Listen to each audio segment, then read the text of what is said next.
سید الرسل على سید الرسل وخاتم الأنبياء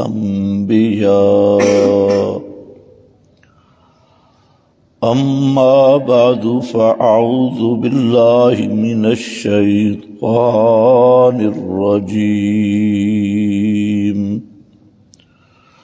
بسم الله الرحمن الرحيم قل هو الله أحد الله الصمد لم يلد ولم يولد ولم يكن له كفوا أحد سبحان ربك رب العزة عما يصفون وسلام على المرسلين والحمد لله رب العالمين۔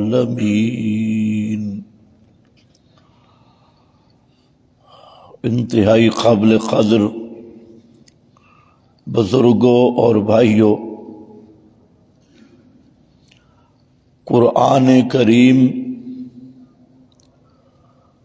یہ اللہ رب العزت کی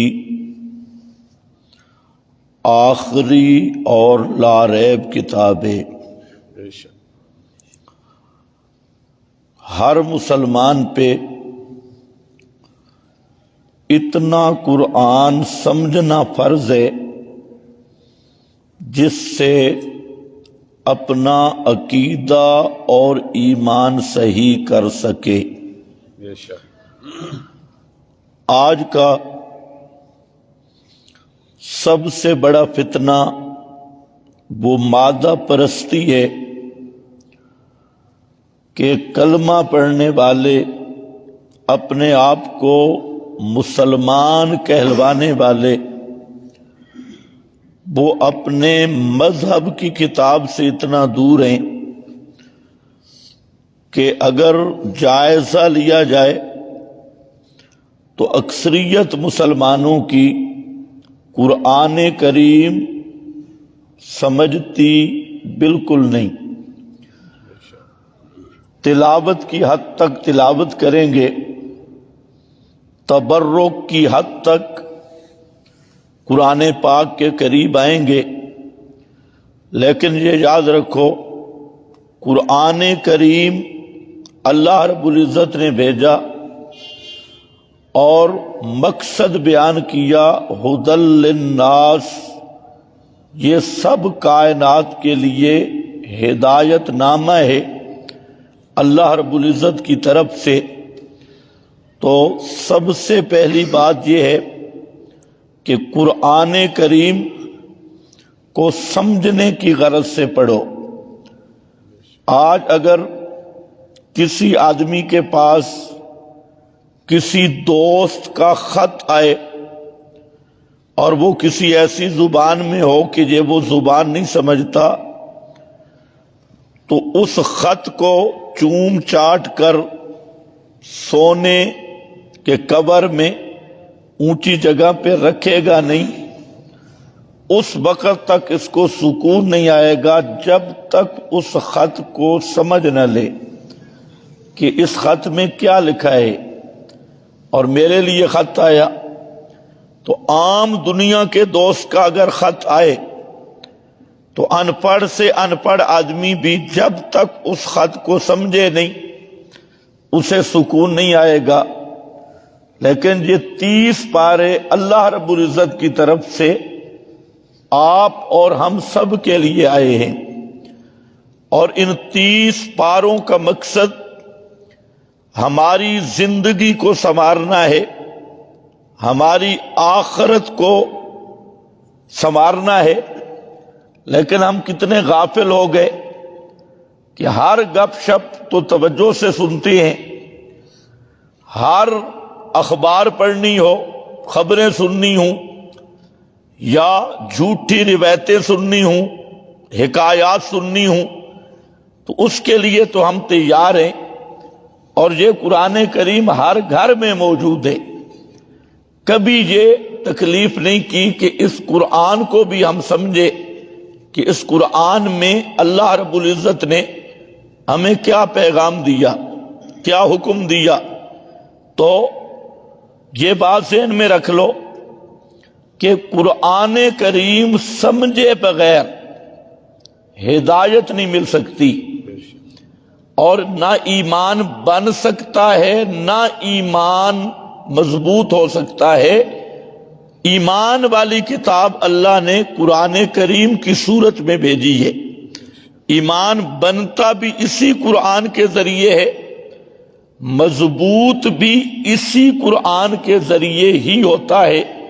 یہی وجہ ہے کہ نبی پاک صلی اللہ علیہ وسلم کی 23 سالہ نبوت کی زندگی اسی قرآن کے پڑھنے پڑھانے، سمجھنے سمجھانے اور پہنچانے میں گزری ہے۔ تو سب سے پہلا جو نکتہ اور بات سمجھنے والی ہے کہ ہم جتنے لوگ یہاں بیٹھے ہیں یہ ارادہ کر لیں کہ ہم قرآن کریم کو سمجھنے کی کوشش کریں گے کہ اس قرآن میں ہے کیا۔ یہ مولویوں کی کتاب نہیں ہے۔ عام طور پہ لوگ ڈرتے ہیں کہ قرآن کوئی ملا کی کتاب ہے، مولویوں کی کتاب ہے، نہیں، یہ کتاب ہے ہدی للناس، تمام کائنات کے لیے ہدایت کا سامان، تمام کائنات کے لوگوں کے لیے، چاہے جیسی بولی، جہاں کا رہنے والا، جس ذہن کا آدمی ہے، ان سب کے لیے قرآن مقدس ہدایت کا پیغام ہے۔ تو یہ ملا صاحب کی کتاب نہیں ہے کہ مسجد والے مولوی کی ڈیوٹی لگا لو بھی تو سمجھتا رہے اور ہمیں تجھ پہ اعتماد ہے۔ آپ اگر اندازہ کریں، ہندو مذہب، ہندو عقیدہ رکھنے والے وہ اپنی گرنتھوں کو سمجھتے ہیں۔ عیسائیوں کو آپ دیکھیں، عیسائیوں کا بچہ عیسائی تعلیمات سے واقف ہوگا۔ یہودیت کو دیکھیں، یہودیوں کا ہر بچہ ان کی جو لازم نصاب ہے اس کو وہ سمجھتا ہے، اور بدقسمتی صرف ہم مسلمانوں کی ہے کہ ہمارے اکثر مولوی بھی قرآن کو نہیں سمجھتے۔ 4 سورتیں یاد کر کے اور 5 تقریریں یاد کر کے وہ سٹیج کی زینت بنتے ہیں۔ قرآن کیا کہہ رہا ہے اور قرآن کا مقصد کیا ہے، اس کی ہدایت کیا ہے، تو اکثر جب ملا نہیں سمجھتا تو عوام کا تو کہنے ہی کیا۔ تو بہرحال یہاں میں نے آپ کے سامنے 2 باتیں عرض کرنی ہیں۔ ایک تو یہ ہے کہ قرآن مقدس کا اصل موضوع کیا ہے، مرکزی ہدف کیا ہے، موضوع سخن قرآن کا کیا ہے، قرآن کیا مسئلہ بیان کر رہا ہے۔ تو یہ بات ذہن میں رہے۔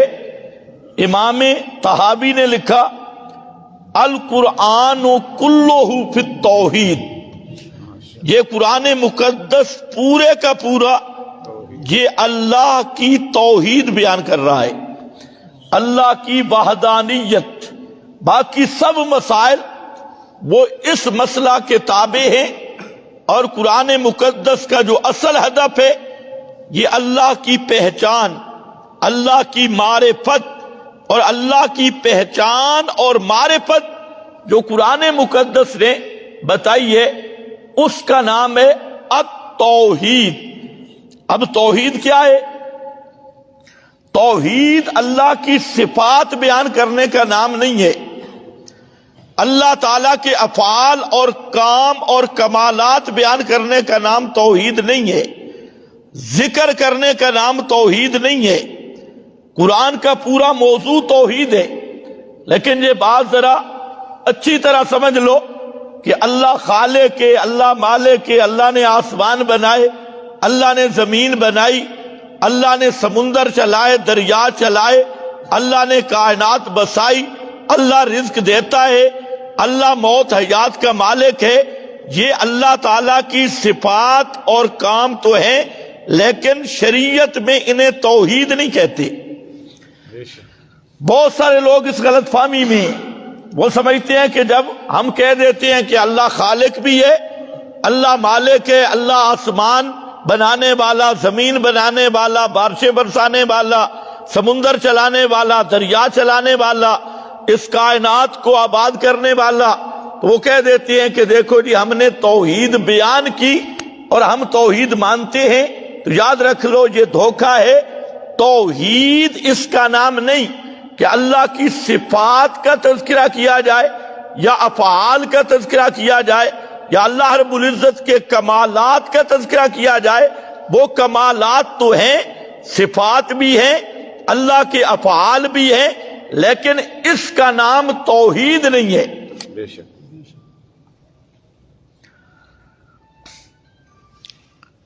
آج اکثر دنیا اسی پہ کھڑی ہے اور وہ اللہ تعالیٰ کے کمالات یا صفات بیان کر کے کہیں گے ہم نے توحید بیان کی۔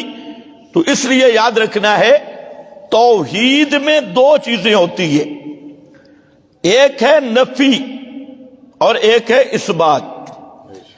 ہم جو کلمہ پڑھتے ہیں یہ کلمہ توحید ہے، لا الہ الا اللہ محمد الرسول اللہ۔ یہ جو لا الہ الا اللہ ہے اس کو کلمہ توحید کہتی ہے، اور اس میں دو چیزیں ہیں، ایک نفی ہے اور ایک اثبات ہے۔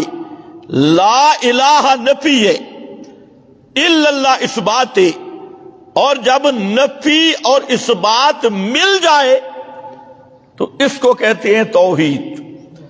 اللہ کے لیے اثبات، مخلوق سے نفی، جب یہ دونوں چیزیں مل جائیں تو اب ہے توحید۔ اور اگر صرف اثبات ہو پھر بھی توحید نہیں، صرف نفی ہو پھر بھی توحید نہیں۔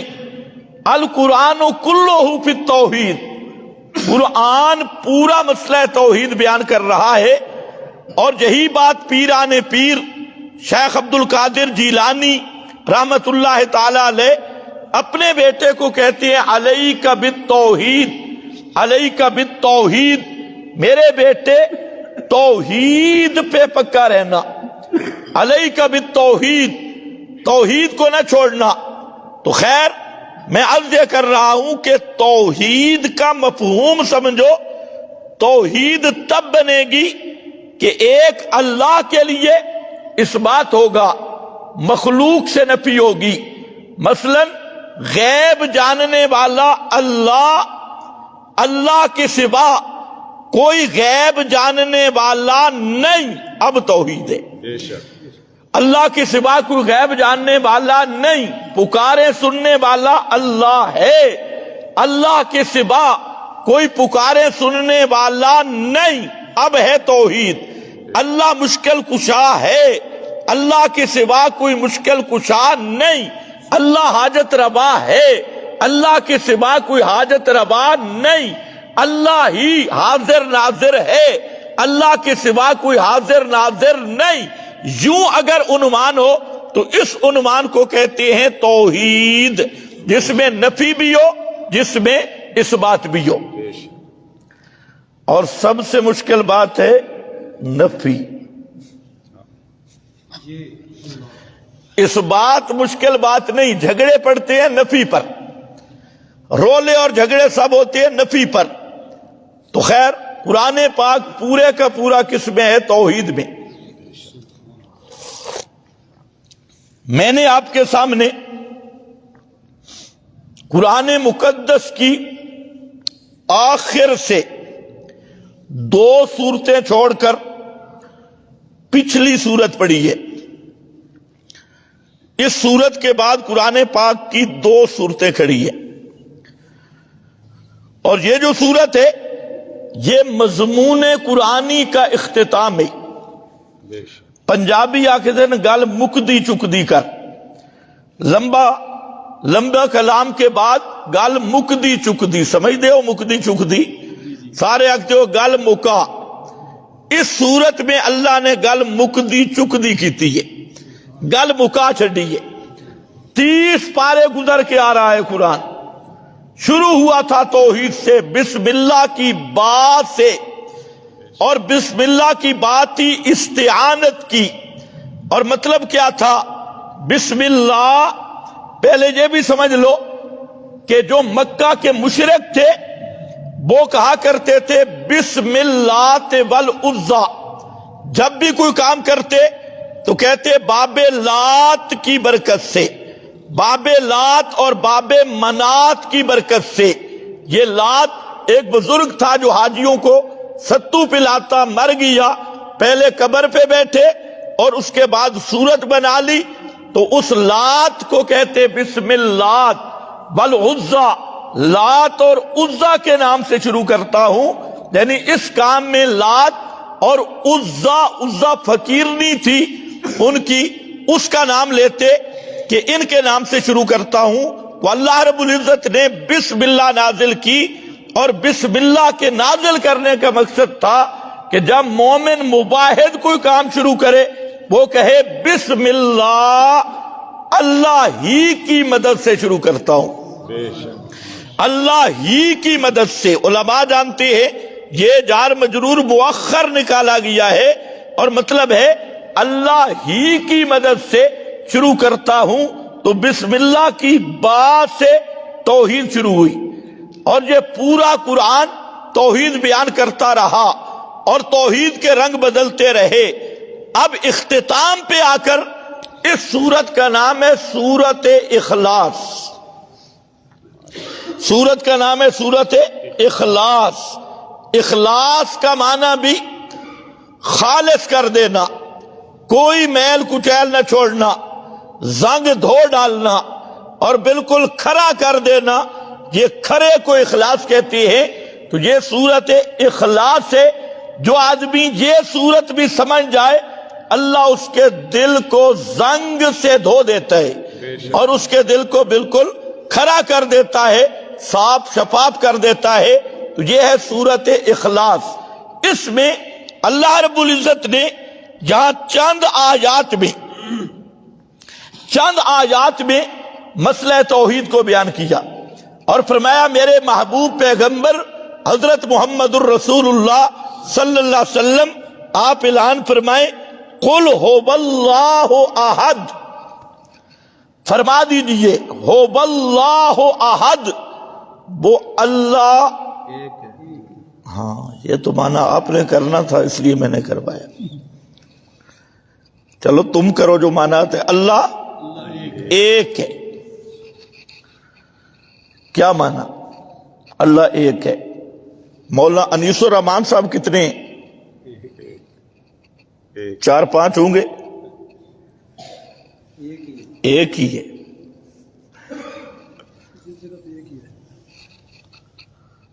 اسلام آباد ادھر کتنے ہیں؟ ایک ہے۔ شہباز شریف کتنے ہیں؟ ایک ہے۔ پھر اس کا کیا مطلب؟ اللہ ایک ہے، اس کا کیا معنی ہے؟ یہ بات سمجھنی ہے۔ اللہ ایک ہے، کوئی آدمی دو تو نہیں ہوتا، ہر آدمی ایک ہی ہوتا ہے۔ یار جو نہ سمجھ آئے کعبۃ اللہ بھی ایک ہے یا دو ہے؟ محمد مصطفیٰ ایک ہے یا دو ہیں؟ ابو بکر، عمر، عثمان، علی، حسن، حسین، سب ایک ایک ہے۔ تو اللہ ایک ہے کا کیا معنی؟ یہ کون سا تعارف ہوا کہ قل هو اللہ احد، فرما دیجئے اللہ ایک ہے؟ تو یہاں یاد رکھنا ایک کے بھی دو معنی، ایک ہے ایک عدد میں جو دو کے مقابلہ میں ہے، تو اس ایک جو دو کے مقابلہ میں ہے وہ عدد کا ایک ہے، یہاں احد وہ نہیں۔ اور ایک کا معنی ایک کا ہے یکتا، یکتا ایک ہے یعنی اس کی مثل کوئی چیز نہیں، ایک ہے یعنی اس کی نظیر کوئی چیز نہیں۔ تو قل هو اللہ احد کا معنی کہ میرے محبوب اعلان کرو وہ اللہ یکتا ہے، لیسا کمثلہ شیء، اللہ وہ ہے جس جیسا کوئی نہیں اور وہ کسی جیسا نہیں۔ یہاں یکتا کا یہ معنی کہ کوئی اللہ جیسا نہیں، اللہ کسی جیسا نہیں، وہ یکتا اور بے مثل ہے، اس کی مثل کوئی چیز نہیں۔ وہ جیسے جانتا ہے ایسے جانتا کوئی نہیں، وہ جیسے پکڑتا ہے ایسے پکڑ کوئی نہیں سکتا، وہ جیسے تصرف کرتا ہے ایسے تصرف کوئی نہیں کر سکتا۔ اس کی ذات جیسی کسی کی ذات نہیں، اس کی صفات جیسی کسی کی صفات نہیں، اس کے کاموں جیسے کسی کے کام نہیں، اس کے حق جیسا کسی کا حق نہیں۔ قل هو اللہ احد، فرما دیجئے کہ وہ اللہ ایک ہے، یکتا ہے، بے مثل ہے اور بے نظیر ہے، اس کی مثل کوئی چیز نہیں۔ ساری کائنات کے احوال کو دیکھتا ہے، اس جیسا اور کوئی بھی نہیں دیکھ سکتا، ہر ایک کی پکار کو سنتا ہے، اس جیسا اور کوئی ہستی بھی نہیں، ہر ایک کی قسمتیں اس کے ہاتھ میں ہیں، اس میں وہ اکیلا ہے، اس کے ساتھ کوئی دوسرا نہیں جو کسی کی قسمت کھوٹی اور کھری کا مالک ہو۔ یہ پہلی آیت ہے جس میں اللہ کا تعارف کیسے ہوا۔ قل هو اللہ احد، فرما میرے پیغمبر کہ میرے اللہ جیا کوئی نہیں، اللہ جیسا کوئی نہیں، بولو اللہ جیسا کوئی نہیں۔ اچھا، اسی کو آپ پڑھتے ہیں ہر نماز میں، کیا پڑھتے ہیں؟ سبحانک اللہم، سبحانک اللہم۔ تو تسبیح کیا ہے؟ اللہ کی تسبیح کیا ہے؟ تنزیہ اللہ تعالی ان کل ما لا یلیق بشانہ، اللہ تعالیٰ کو ہر اس چیز سے پاک سمجھنا جو اس کی شان کے لائق نہیں، اس کا معنی ہے تسبیح۔ سبحان اللہ کا بھی یہی معنی کہ اللہ جیسا کوئی نہیں، سبحان اللہ۔ اللہ مخلوق کی ہر مشابہت سے پاک ہے، اللہ مخلوق کی ہر شرکت سے بابرا اور پاک ہے۔ تو قل هو اللہ احد، جہاں احد آیا تو اس احد نے بتا دیا کہ اللہ بے مثل ہے، ایک۔ اور دوسری بات یہ بھی سمجھے، احد اس ذات کو کہتے ہیں جس کی تجزی نہ ہو سکے، جس میں تقسیم نہ ہو۔ تجزی کا معنی تقسیم، جس کی جزء نہ بن سکے۔ پہلے جتنے مشرکین تھے وہ یہی کہتے کہ عیسیٰ ابن اللہ ہے، عزیر ابن اللہ ہے، جعلوا لہ من عبادہ جزءا، کسی نے کہا فلاں نور من نور اللہ ہے۔ آج بھی یہی مشرک کہتی ہیں کہ نبی پاک صلی اللہ علیہ وسلم اللہ کے نور سے نور ہے، نور من نور اللہ۔ آپ کی بشریت کا انکار اور نور من نور اللہ پہ زور۔ پرانے مشرک بھی یہی کہتے تھے کہ عیسیٰ نور من نور اللہ ہے، ابن اللہ، اللہ کی جز ہے، عزیر اللہ کی جز ہے۔ اور آج مشرک کہتا ہے کہ نبی پاک صلی اللہ علیہ وسلم اللہ کی جز ہے۔ اس لیے ایک بہت بڑا مشرک ملا، اس نے کہہ دیا کہ معراج جو تھی، یہ معراج کس چیز کا نام ہے؟ کہتے اسی کے جلوے، اسی سے ملنے، اسی سے اس کی طرف گئے تھے کہ معراج والی رات نبی کریم علیہ السلام اپنے آپ سے ملنے گئے تھے، اسی کے جلوے، اسی سے ملنے، اسی سے اس کی طرف گئے تھے۔ اور کسی نے کہا آنا احمد بلا میم، کہ میں احمد ہوں میم کے بغیر۔ احمد سے میم نکالو کیا بنے گا؟ احد، یعنی نبی کریم علیہ السلام کو بالکل اللہ کہہ دیا کہ میم کے پردے میں احد آیا، میں احمد بلا میم ہوں۔ آج کا مشرک بھی یہی کہتا ہے کہ محمد مصطفیٰ یہ تو میم کے پردے میں چھپے ہیں، اصل میں کیا ہے؟ احد۔ اور دیوان محمد یہ کتاب ہے، اس میں لکھا ہے کہ جس نے دنیا میں انی عبدہ کی بانسری بجائی ہر دم، وہ سرے محشر سرے عرش انی ان اللہ بن کے نکلیں گے۔ کہ محمد صلی اللہ علیہ وسلم دنیا میں آئے تو آپ نے کہا انی عبدہ، اور یہ بے ایمان کہتے ہیں بانسری بجائی، انی عبدہ کی بانسری بجائی، دنیا میں کہا میں بندہ ہوں، اور قیامت کے دن اللہ کے عرش پہ کیا کہیں گے؟ وہی کہے گا ان اللہ بن کے نکلیں گے کہ میں اللہ ہوں۔ تو یہ کلمہ گو، کلمہ پڑھنے والا مشرک ہے۔ اور کوئی کہتا ہے معراج والی رات جب نبی کریم علیہ السلام اللہ تعالیٰ کے ساتھ ملے تو دونوں ایک بن گئے، اور پھر یہ شعر بھی پڑھتا ہے ہک کے جو فرق کرے وہ مشرک ہے، یعنی یہ اور وہ احمد اور احد ایک بن گئے اور کوئی فرق نہ رہا۔ تو اس لیے دوستو یاد رکھو کہ احد کہتے ہیں جو تجزی کو قبول نہ کرے، تقسیم نہ ہو۔ تو فرمایا میرے محبوب پیغمبر یہ بتا دے کائنات والوں کو کہ اللہ احد ہے، وہ تجزی سے پاک ہے، تقسیم سے پاک ہے، کوئی اس میں ضم ہو یا وہ کسی میں اترے، اس چیز سے اللہ پاک ہے۔ اور بعض لوگ جو کہتے ہیں کہ اللہ بندے میں حلول کر کے آتا ہے، اور بعض اس کی بھی مثالیں دیتے ہیں، تو قل هو اللہ احد نے دو نقطے واضح کر دیے کہ اللہ وہ ہے جو مخلوق کی مشابہت سے پاک ہے، لیسا کمثلہ شیء، اللہ کی ذات جیسی کسی کی ذات نہیں، اللہ کی صفات جیسی کسی کی صفات نہیں، اللہ کے افعال کاموں جیسے کسی کے کام نہیں، اور اللہ کے حق جیسا کسی کا حق نہیں ہے۔ یہ ہے احد لا مثل لہ۔ اور دوسرا اللہ تجزی اور تقسیم سے پاک ہے کہ کسی کو اپنی صفات خاصہ عطا کر دے، اللہ بھی غیب دان اور کسی اور کو بھی غیب دان بنا دے، اللہ بھی مختار کل کسی اور کو بھی مختار کل بنا دے، اللہ بھی حاجت روا کسی اور کو بھی حاجت روائی کے اختیارات دے دے۔ احد وہ اس تجزی سے بھی پاک ہے، چاہے تجزی اختیارات میں ہو، تجزی صفات میں ہو، تجزی ذات میں ہو، کسی قسم کی بھی تجزی اور تقسیم سے اللہ پاک ہے۔ قل هو اللہ احد۔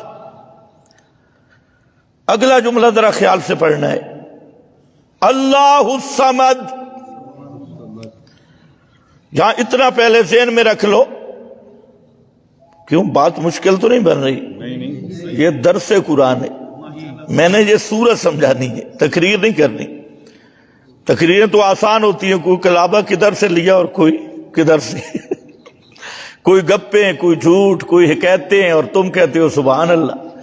یہ تو قرآن ہے خالص۔ اللہ الصمد، اتنی بات ذہن میں رکھو، لفظ اللہ بھی معرفہ ہے، الصمد بھی معرفہ ہے، اور جہاں دونوں مسندین معرفہ ہو جائیں تو وہاں حصر والا معنی ہوتا ہے، اور حصر والا معنی میں ہی ہوتا ہے۔ حصر والے معنی میں کیا ہوتا ہے؟ ہی، اور ہی مقابل کس کے ہے؟ بھی کے۔ اور حصر بھی وہ ہوتا ہے جس میں نفی بھی ہو، اس بات بھی۔ اب معنی کرو اللہ الصمد، اللہ ہی صمد ہے، اللہ ہی صمد ہے، اور کوئی صمد، کوئی پیغمبر صمد، کوئی فرشتہ صمد، کوئی زندہ کوئی مردہ صمد، اللہ ہی صمد ہے اور کوئی صمد۔ ابھی تو سب خوش ہو، لیکن جب میں نے صمد کا معنی کیا پھر میں دیکھوں گا۔ اتنی بات تو مانو، عربی تو مان لو نا۔ جو کلمہ گو ہے یہ بیچارہ عربی مانتا ہے، اردو نہیں مانتا۔ عربی میں سے قرآن سناؤ تو کہتے ہیں سبحان اللہ، اور ترجمہ کر دو تو مصیبت شروع ہو جاتی ہے، کہتے ہیں اختلافی مسئلہ ہے، فلاں ہے۔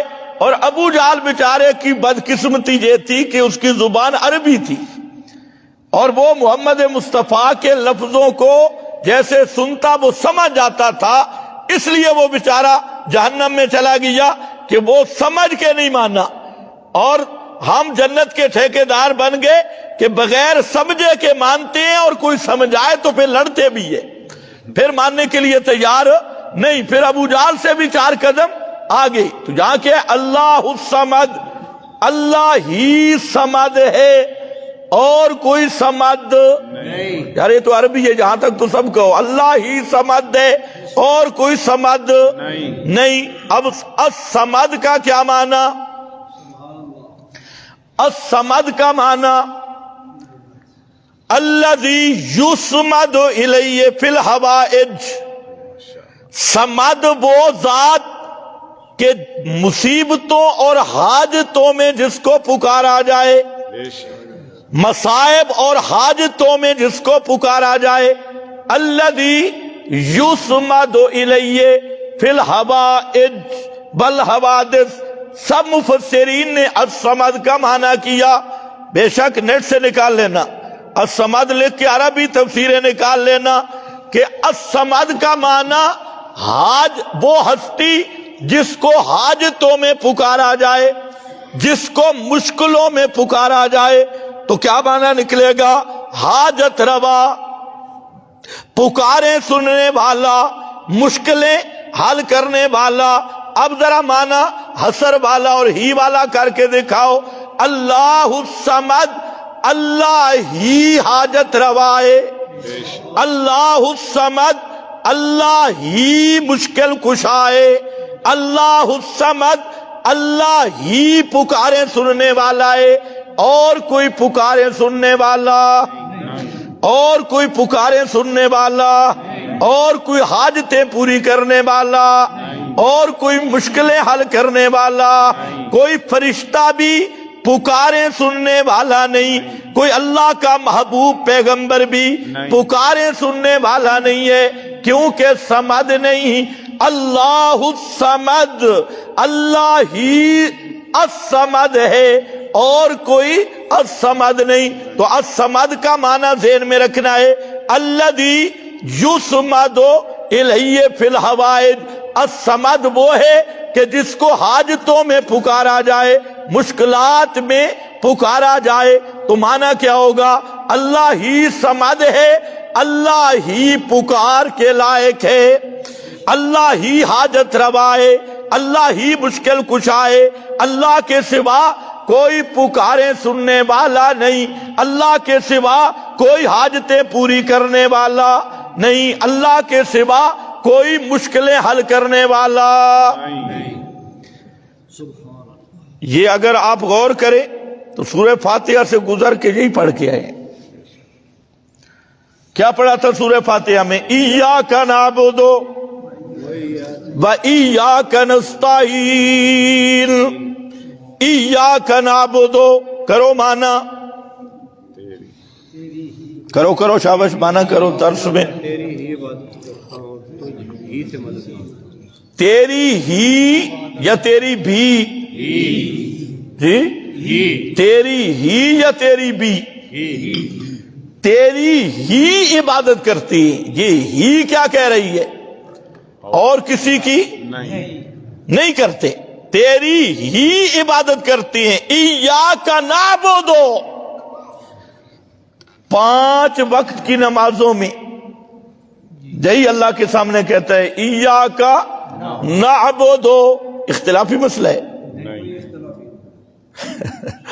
ایاک نعبد، ہم تیری ہی عبادت کرتے ہیں۔ آگے و ایاک نستعین، اور تجھ ہی سے مرادیں مانگتے ہیں، حاجتوں میں صرف تجھ ہی کو پکارتے ہیں۔ ایاک نستعین، تجھ ہی سے مدد مانگتے ہیں، تیری ہی عبادت کرتے ہیں۔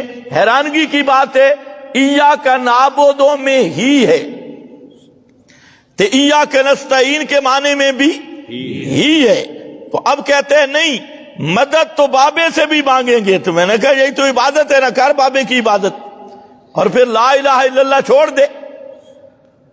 پتہ نہیں تمہیں سمجھ بھی آئی ہے کہ نہیں؟ ایاک نعبد وَإِيَّاكَ نَسْتَعِينُ۔ اچھا یہاں جو واو آئی علماء کہتے ہیں اس واو کو کہتے ہیں واو تفسیریہ۔ واو کون سی؟ تفسیریہ۔ اور واو تفسیریہ کا معنی ہوتا ہے یعنی۔ واو تفسیریہ کا معنی کیا ہوتا ہے؟ یعنی۔ اب معنی کرنا ہے ایاک نعبد، تیری ہی عبادت کرتے ہیں، آگے واو یعنی تجھ ہی سے مدد مانگتے ہیں، تیری ہی عبادت کرتے ہیں، سارے معنی کرو یعنی تجھ ہی سے۔ تو عبادت کیا ہے؟ حاجتوں میں پکارنا، مشکلوں میں پکارنا۔ جو حاجتوں اور مشکلوں میں پکارنا یہی تو عبادت ہے۔ اب ایک آدمی حاجت کے لیے حضرت علی کو پکار رہا ہے، نبی کریم علیہ السلام کو پکار رہا ہے، قبر پہ کھڑا ہے اور کہتا ہے بابا ادعو اللہ، میری تیرے آگے، تیری اللہ کے آگے۔ تو یہ کیا کر رہا ہے؟ اگر حضرت علی کو پکارا تو یہ حضرت علی کی عبادت ہے، اللہ کے محبوب کو پکارا تو یہ اللہ کے محبوب کی عبادت ہے، قبر والے کو سما کے عقیدے سے پکارا یہ قبر والے کی عبادت ہے۔ اور تھا کیا؟ ایاک نعبد، ہم تیری ہی عبادت کرتے ہیں اور تجھ ہی سے، یعنی تجھ ہی سے مدد مانگتے ہیں۔ تو یعنی بتا رہی ہے کہ عبادت کا معنی حاجتوں میں پکارنا، مشکلوں میں پکارنا، امداد کے لیے پکارنا، یہی تو عبادت ہے۔ آج لوگ کہتے ہیں ہم تو عبادت نہیں کرتے غیر اللہ کی، ہم تو ادب کرتی وسیلہ۔ تو میں نے کہا نام بدلنے سے کام بدل جائے گا؟ ایک چیز کا تم نام بدل دو تو حقیقت بدل جائے گی؟ نہیں، عبادت کی حقیقت کیا ہے پیغمبر کریم نے بھی بتا دیا۔ عبادت کی حقیقت الدعاء مخ العبادہ، وہ ہے حاجتوں اور مشکلوں میں پکارنا، یہی تو عبادت کی جڑ ہے۔ اب جب پکار غیر اللہ کو، کسی قبر والے کو، بڑی امام کی قبر پہ کھڑا ہے یا رسول اللہ صلی اللہ علیہ وسلم کی قبر پہ کھڑ کے یہ عقیدہ رکھ کے کھڑا ہے کہ آپ سنتے بھی ہیں، آپ دیکھتے بھی ہیں، تو یہی تو موت کے بعد ما فوق الاسباب ہے۔ اس عقیدے سے اللہ کے رسول کو پکارتا ہے تب بھی یہ کلمے کا منکر ہے، لا الہ الا اللہ کا اور توحید کا منکر ہو گیا، اور اسی کو کہتے ہیں کہ شرک کیا اور مشرک بن گیا۔ نماز تو اختلافی نہیں تھا، نماز تو سارے میرا خیال ہے۔ ویسے تو کچھ لوگ اختلاف کرتے ہیں بے رفع دین کرنا ہے یا نہیں کرنا، ایسی قوم بھی ہے۔ فاتحہ پڑھنی ہے مقتدی نے یا نہیں، ایسے بیچارے بھی ہیں۔ لیکن میرا خیال ہے کہ نماز کے کلمات میں کسی کو اختلاف نہیں ہے۔ آپ تشہد میں بیٹھ گئے، تشہد میں کیا پڑھتے ہیں؟ التحیات للہ، التحیات۔ دیوبندی بریلی جتنے فرقے بنے ہوئے ہیں، اور یہ یاد رکھو یہ فرقے پیٹ کی پوجا کے لیے ہیں۔ حق مسئلہ وہ ہے جو کتاب و سنت کا ہو۔ یہ جتنے آپ کے آج فرقے بن رہے ہیں، کوئی کہتا ہے میں دیوبندی ہوں، کوئی کہتا ہے میں بریلی ہوں، کوئی کہتا ہے میں جناب والے حدیث ہوں، یہ پیغمبر نے تقسیم نہیں کی۔ پیغمبر کریم تو فرما گئے ما انا علیہ و اصحابی، وہ جماعت حق والی ہوگی جو میرے طریق اور میرے صحابہ کے طریق پہ چلے گی، کتاب و سنت کے پیچھے چلے گی۔ لوگوں نے فرقے بنا ڈالے، تو خیر کوئی فرقہ بھی آئے پڑھتا تو ہے التحیات للہ والصلوات والطیبات۔ یہ اسی کا ترجمہ دیکھ لینا۔ التحی، تین قسم کی عبادت۔ سب سے پہلی عبادت کیا ہے؟ اے زبان والی عبادت، ایاک نعبد کو یاد رکھو۔ لسانی عبادت، زبان والی عبادت، اور زبانی عبادت میں سب سے اول نمبر الدعا، حاجتوں میں پکارنا، مشکلات میں پکارنا، یہ ہے الدعا یہ ہے التحیات للہ. کیا وعدہ کرتے ہیں اللہ؟ میری زبانی باتیں صرف اللہ کے لیے، اور والصلوات میرے بدنی عبادتیں، سجدہ، رکوع، قیام، یہ بھی للہ، صرف اللہ کے لیے. والطیبات اور نظر نیاز منت منوتی مالی عبادتیں، یہ بھی کس کے لیے؟ للہ، صرف اللہ کے لیے. جب یہ عقیدہ بنتا ہے نا، اب فرمایا اب سلام بھی پڑھ، درود بھی پڑھ. اور اگر یہ عقیدہ نہیں تو نہ درود پڑھنے کی اجازت ہے، نہ سلام پڑھنے کی اجازت ہے. درود و سلام وہی پڑھ سکتا ہے جس کا عقیدہ ہو پکاریں سننے والا صرف اللہ، ہر قسم کی حاجتیں پوری کرنے والا صرف اللہ، مشکلیں حل کرنے والا صرف اللہ. جس کا یہ عقیدہ ہو وہ اب سلام پڑھے تب بھی ثواب. اب کیا پڑھتے ہو؟ السلام علیکہ ایھا النبی. اب درود پڑھے تب بھی ثواب. اسی لیے جو درود والی آیت اللہ نے شروع کی نا، وہاں پر میں یا ایھا الذین آمنوا، ہر ایک کو درود پڑھنے کا حکم نہیں دیا. مشرک درود نہیں پڑھ سکتا، اس لیے مشرک نے کہا ہم درود اپنا بنائیں گے، جو پیغمبر نے بتایا تھا وہ نہیں پڑھیں گے. اللہ نے یا ایھا الذین آمنوا فرمایا، او لوگو جو مسئلہ مان چکے ہو، مسئلہ یہی ہے لا الہ الا اللہ کہو تب بھی یہی، ایاک نعبد کہو تب بھی یہی، التحیات للہ پڑھو تب بھی یہی، اللہ الصمد پڑھو تب بھی یہی. مسئلہ ایک ہے. جو یہ مسئلہ مان گیا فرمایا تم درود بھی پڑھو پیغمبر پر اور سلام بھی پڑھو. لیکن کسی کا اگر یہ عقیدہ نہیں، وہ درود یا سلام پڑھنے کا حقدار بھی نہیں. اس کی بھی وجہ ہے. درود کو کبھی آپ نے سوچا ہے؟ پہلے نہیں سوچا تو آج سوچ لو. درود ہے کیا؟ درود اللہ سے دعا ہے. امتی دعا کرتا ہے اللہ سے پیغمبر کریم کے لیے. کیا میں کہہ رہا ہوں اس بات کو اچھی طرح سمجھو. جو اسلام آباد کے ملا ہیں وہ تو یہ مسئلہ بیان کرتے ہی نہیں. کچھ چند مولانا انیس الرحمان صاحب جیسے مخلص بزرگ یہ مستثنا ہے.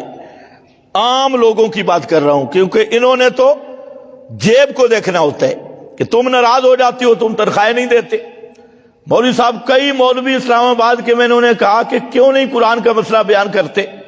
انہوں نے کہا بھائی ہم ملازم ہیں، اگر مسئلہ بیان کریں دوسرے دن مسجد سے گئے، لوگ سنتے ہی نہیں. تو جو مولوی ملازم بن جائے وہ تمہیں کیسے مسئلہ بتائے گا؟ یہ تو وہی مولوی بتائے گا نا کہ اب تمہارے جیب کی طرف نہ دیکھے، ابھی تم سارے لڑنے لگ جاؤ ہمیں کیا پرواہ، سارے خوش ہو جاؤ تب ہمیں کیا پرواہ. تمہارا مطالبہ ہی نہیں، تمہاری طلب بھی نہیں، نہ ہمیں تمہاری طلب پہ ہم آئے، ہم تو مسئلہ بیان کرنے آئے، تمہاری مرضی مانو یا نہ مانو. تو اکثر مولوی نہیں بیان کرتے. اور انہوں نے جھگڑا ڈالا ہوا ہے، بہت بڑا جھگڑا، کہ نبی کریم علیہ السلام درود سنتے ہیں یا نہیں، ہے نا جھگڑا. بہت سارے مولویوں نے جھگڑا اور لوگوں کو کیا مسئلہ بتایا کہ وہاں سے آپ سنتے ہیں جہاں سے فرشتے پہنچاتے ہیں، یوں کر کے مسئلہ. تو پہلے آپ تو سمجھدار لوگ ہیں، سب سے پہلے درود کا معنی تو سمجھو، بلکہ اس سے پہلے بھی ذرا درود ہے کیا وہ سمجھو. درود کے 45 صیغے حدیث میں موجود ہیں، 22 صحابہ راوی ہے، 45 صیغے درود کے حدیثوں میں موجود ہے. آپ پہ کس طرح درود پڑھیں، اس سے ایک بات تو واضح ہو گئی. صحابہ عربی دان تھے، فصیح بلیغ تھے. اگر صحابہ اپنی طرف سے درود بناتے ہم وہ لوگ ہیں کہ بایعوا محمدا، ہم نے محمد صلی اللہ علیہ وسلم کی بیعت کی ہے.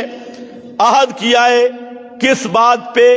علل جہاد ما بقینا ابدا، جب تک ہماری جان میں جان ہے توحید کے لیے لڑتے رہیں گے۔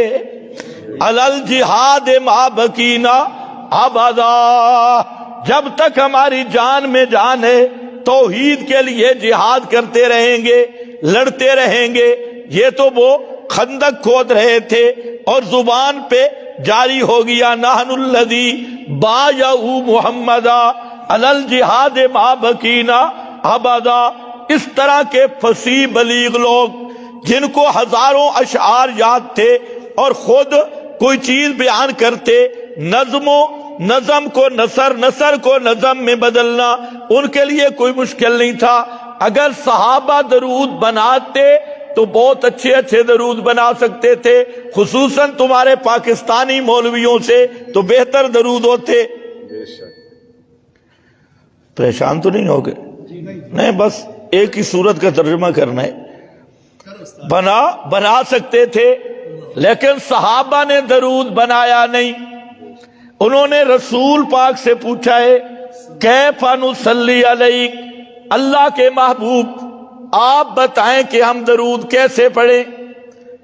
اس سے پتہ چلا کہ کوئی عبادت آدمی اپنی طرف سے بنا سکتا نہیں۔ درود عبادت ہے اللہ کی، ذکر محمد مصطفیٰ کا ہے، عبادت اللہ کی ہے، دعا محمد مصطفیٰ کے لیے ہے اللہ سے، اور اس لیے عبادت اللہ کی ہے۔ تو صحابہ نے بھی اپنی طرف سے نہیں بنایا، صحابہ نے پوچھا ہے۔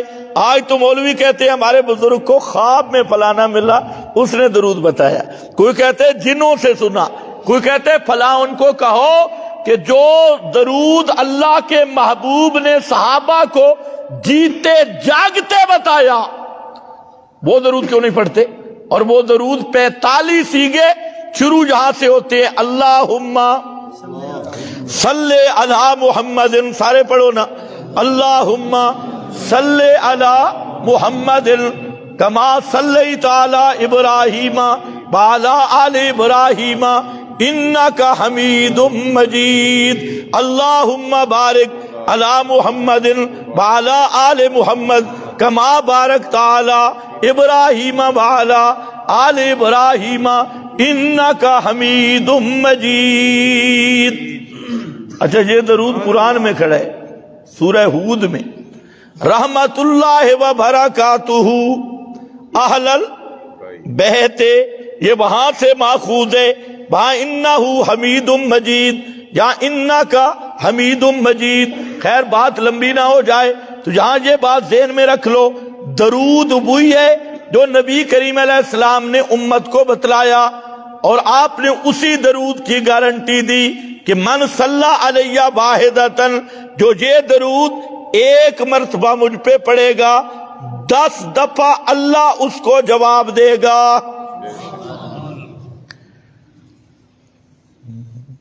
تمہیں تو مولوی بتاتے ہیں نبی پاک جواب دیتے، پیغمبر کیا فرماتے ہیں؟ صلی اللہ علیہ اشرا، ایک مرتبہ جو مجھ پہ اللہم صلی علی محمد کہے گا اس کا 10 دفعہ اللہ جواب دیں گے، 10 رحمتیں نازل کریں گے، 10 گناہ معاف کریں گے، 10 درجے بلند کریں گے۔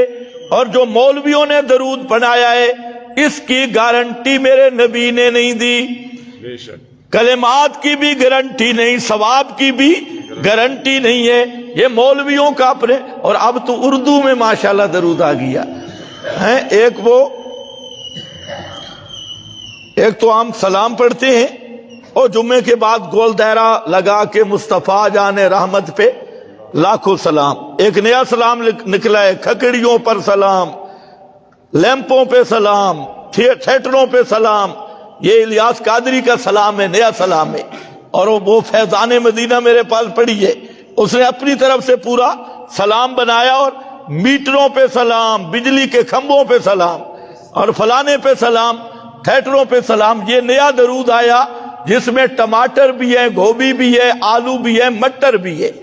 اب درس قرآن ہے جہاں وہ پورا بیان نہیں ہو سکتا، تو یہ مولویوں نے اپنا بنایا۔ پھر کسی نے کہا تنجینا ہے، کسی نے کہا درود تاج ہے، کسی نے کہا فلانا ہے، یہ سب تمہارے ملا کے بنائے ہوئے ہیں اور میرے نبی کا بتلایا ہوا درود ہے، اللہم صلی علی محمد، یہ ہے درود۔ اب درود ہے کیا؟ درود دعائے جو امتی نبی کے لیے مانگتا ہے۔ خدا کی قسم یہ بات سمجھ آ جائے، شرک ہو ہی نہیں سکتا۔ یہ درود تو ہے ہی نرا توحید پہ مبنی ہے۔ ذرا کرو مانا، اللہم صلی، یا اللہ تو رحمت کر دے۔ اللہم کا کیا مانا؟ یا اللہ تو رحمت کر دے محمد صلی اللہ علیہ وسلم پہ، محمد کے اصحاب آل ازواج پہ، جس طرح تو نے رحمتیں کی ہیں ابراہیم پر اور آل ابراہیم پر۔ اللہ اللہم بارک، یا اللہ تو برکت کر، کس پر؟ محمد صلی اللہ علیہ وسلم پہ اور آل اصحاب ازواج محمد پہ، جیسے تو نے برکتیں کی تھی ابراہیم پر اور ابراہیم کی آل پر۔ یہ ہے درود۔ تو درود دعا کس سے ہے؟ اللہ سے۔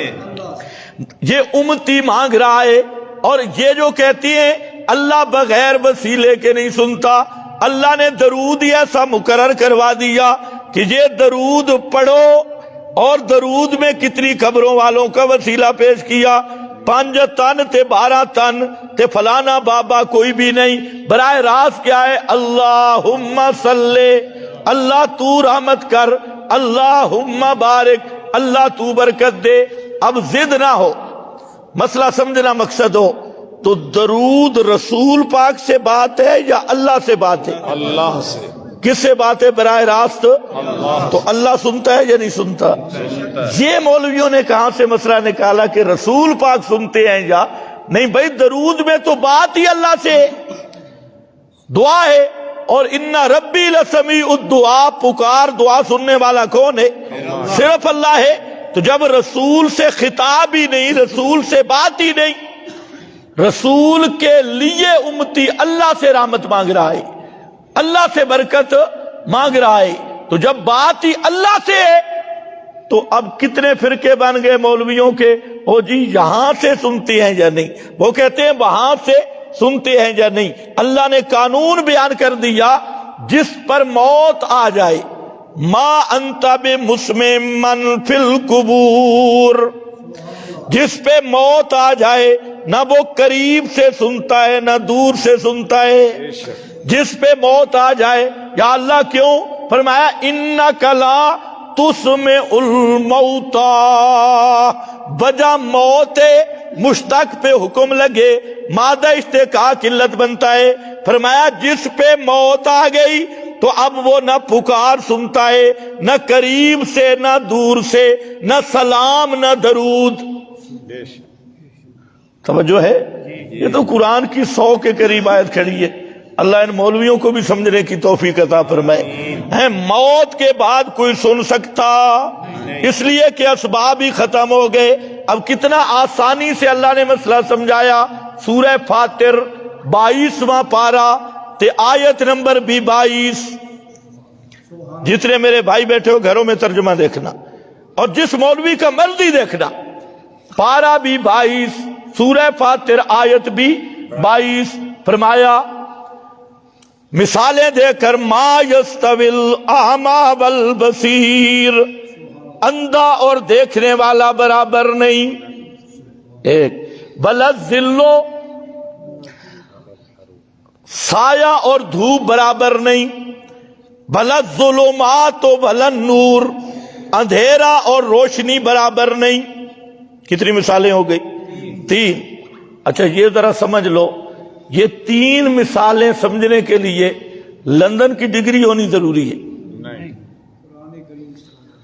یہ 3 مثالیں دی ہیں، ہر عقل والا سمجھ سکتا ہے کہ اندھا اور دیکھنے والا برابر، سایہ اور دھوپ برابر نہیں ہے، اور اندھیرے اور روشنی برابر۔ یہ تینوں دے کر فرمایا جس طرح یہ تینوں مان لیے، اندھا اور دیکھنے والا برابر نہیں، سایہ اور دھوپ برابر نہیں، اندھیرے اور روشنی برابر نہیں، تو پھر چوتھی بھی مان جیسے یہ برابر نہیں، وما یستوی الاحیاء ولا الاموات، زندے اور مردے بھی برابر کوئی نہیں، جیندے تے موئے بھی برابر نہیں۔ یا اللہ کیوں؟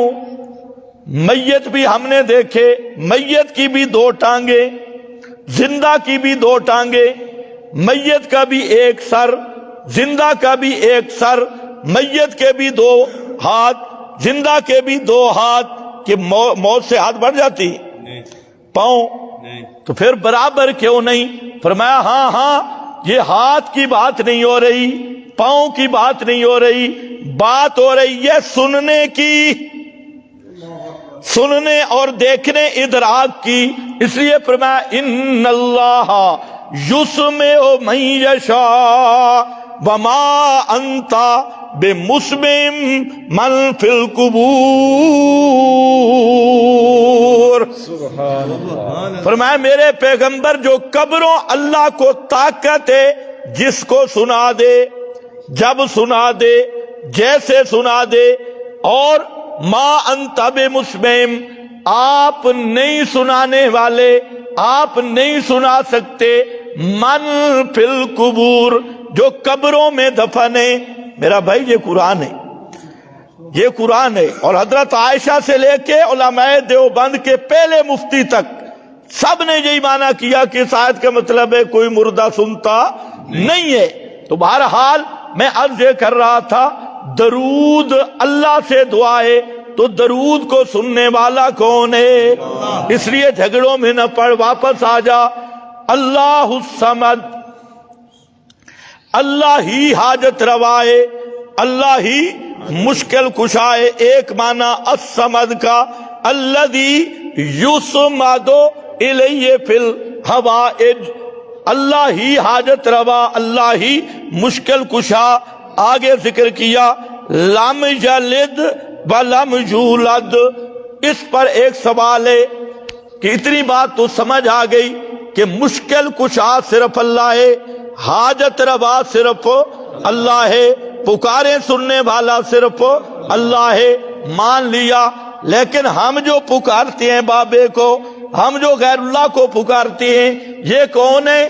ہؤلاء شفعاؤنا عند اللہ، یہ ہمارے کام کروا دیتے ہیں، یہ جب بات کریں تو اللہ ان کی موڑتا، اللہ ان کی نہیں موڑتا، ان کی رب کے آگے، ہماری ان کے آگے، ان کی اللہ کے آگے۔ ہم تو یہ کہتے ہیں یہ ہمارا وسیلہ ہے، ہیلا ہے، اس لیے ہم ان کو پکارتے ہیں۔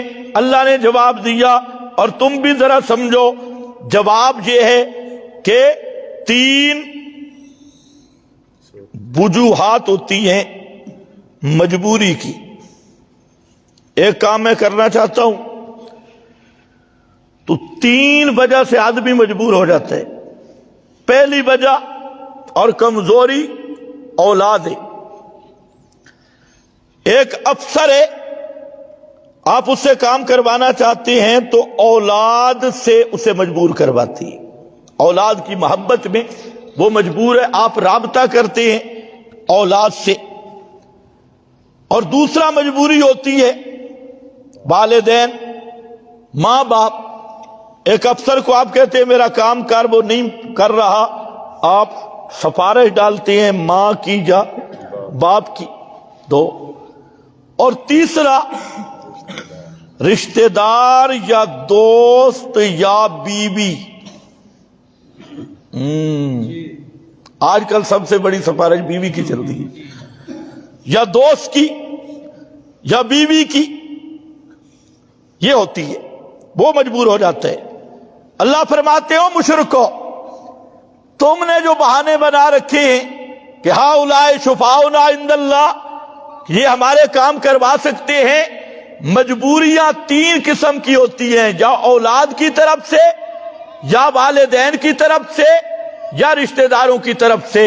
اور اللہ کی شان کیا ہے؟ لم یلد ولم یولد ولم یکن لہ کفوا احد۔ لم یلد، اس کی اولاد ہی کوئی نہیں، بلم یولد، اس کو کسی نے جنا ہی نہیں، اس کی ماں باپ ہی کوئی نہیں، بلم یکن لہ کفوا احد، اس کا کوئی ہم سر، کوئی کف، کوئی بیوی، کوئی کنبا، کوئی رشتہ داری، وہ بھی کوئی نہیں، پھر تم کس منہ سے کہتے ہو ہؤلاء شفاؤنا عند اللہ، کہ یہ ہماری باتیں منوا لیتے ہیں؟